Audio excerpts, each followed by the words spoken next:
Al nostre dossier econòmic avui parlarem amb la gent gran de Tarragona, que ha viscut moltes crisis, des de la crisi de la postguerra, passant per la del petroli, la del 92, fins a l'actual.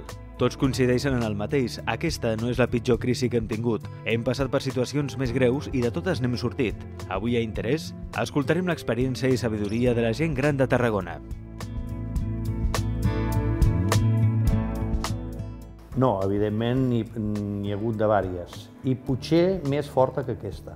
El que passa que aquesta la sentim més perquè la pujada, diguéssim, va ser molt més forta, va ser desmadrada, per dir alguna cosa, i, esclar, la notem més, la notem molt més. Això de dir la pitjor no es pot dir mai, perquè t'he dit en un moment que hi ha moltes circumstàncies dintre les cases, tot depèn del que has tingut, com estàs col·locat, d'on pots treure, perquè clar, hi ha hagut càrrecs molt elevats, que llavors dius, quan cobrava aquest? Aquest, d'on tenia aquest negoci?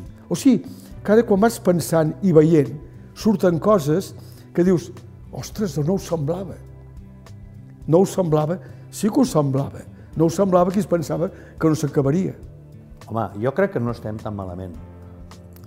Però, esclar, aviam, això amb una persona que està a l'atur, una persona jove que va d'estudiar i no troba feina, això no li diguis, perquè diràs, escolti'm, vostè és un insocial.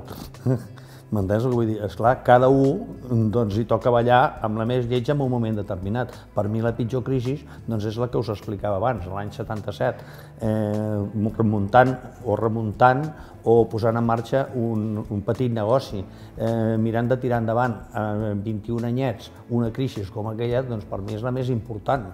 Esclar, ara, per què no la noto tant? Que també la notem, evidentment, com tothom. Doncs home, perquè ara ja fa molts anys que treballem, hem fet un raconet i amb aquest raconet podem anar tirant endavant sense necessitat de tirar a ningú al carrer. Nosaltres som 6, és una empresa familiar, el meu cas, som 6 persones i les 6 anem fent com podem i anant esperant temps millors. Hem arribat un moment que ens hem cregut ja amb una espècie de, no diré poder, però una espècie de cosa de dir, cony, tinc dret a tot. Sí que tenim dret a tot, perquè la vida, per alguna cosa som, no? Però vols dir que a vegades no hauríem d'estar-se'n d'alguna cosa per compensar amb una altra dintre la família, dintre els fills? Perquè clar, també, escolta, aquest jo, a vegades també hi ha molt que discutir. El que no podem és en sec, el mercat, sobretot el mercat immobiliari, que és el tòpic, el de la totxana, 200, 300, 400, 500 i jo que sé, els preus desorbitats que s'han arribat a pagar. No és normal, això ha d'haver un pet, hi ha un equilibri. Ve l'època de construcció. Vinga, construir, vinga. Va, la gent, llavors, clar, préstecs, vinga, d'allò. I llavors, clar, què va passar? Molts, abans de tindre el pis, ja havien per adelantat, havien de pagar una quantitat.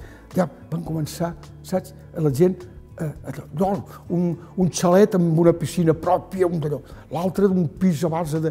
O sigui, cotxes, vinga. Clar, allò va ser un buf molt gran. Clar, allò va ser un moment. Els fills, que no els hi faltin res, perquè jo vaig passar el meu, que no li faltin. Estudis per aquí, o sigui, tot a lo grande, però sempre faltava el principal. Aviam, el tocar fons és molt relatiu. Nosaltres hem gastat el que teníem i més. Hem creat una bossa fictícia, sobretot amb el mercat immobiliari, amb inversions mal fetes, hipoteques mal donades, i ara vivim aquestes conseqüències. Jo crec que el pis vaig poder pagar, doncs sí, en 5 o 6 anys, jo crec que sí, que el vaig... Sí, perquè com que resulta que em descomptaven del jornal, més jo si feia alguna cosa, també col·laborava, doncs sí, vaig tindre interès, i per això després ja sembla que no, ja és una càrrega menys que tens. Llavors te n'estàs d'una altra cosa per comprar-te roba, comprar-te... En fi, no em vaig comprar cotxe, no he tingut ni cotxe, ni he tingut aquestes coses que la gent Bueno, en principi, clar, és molt dur d'aconsellar, no? Jo et puc parlar de lo que jo faria o vaig fer en el seu moment. Primer que tot, preparar-se el màxim possible, i després, doncs, anant buscant tots els recursos que es puguin per tenir una feina de la manera que sigui de moment, i perquè jo penso que això en un any s'ha de començar a veure un horitzó. Això és el que diria la gent jove. Jo el que aconsellaria als joves és que visquin la realitat, la disfrutin, però amb realitat. No passar-se, perquè llavors se paguen les conseqüències.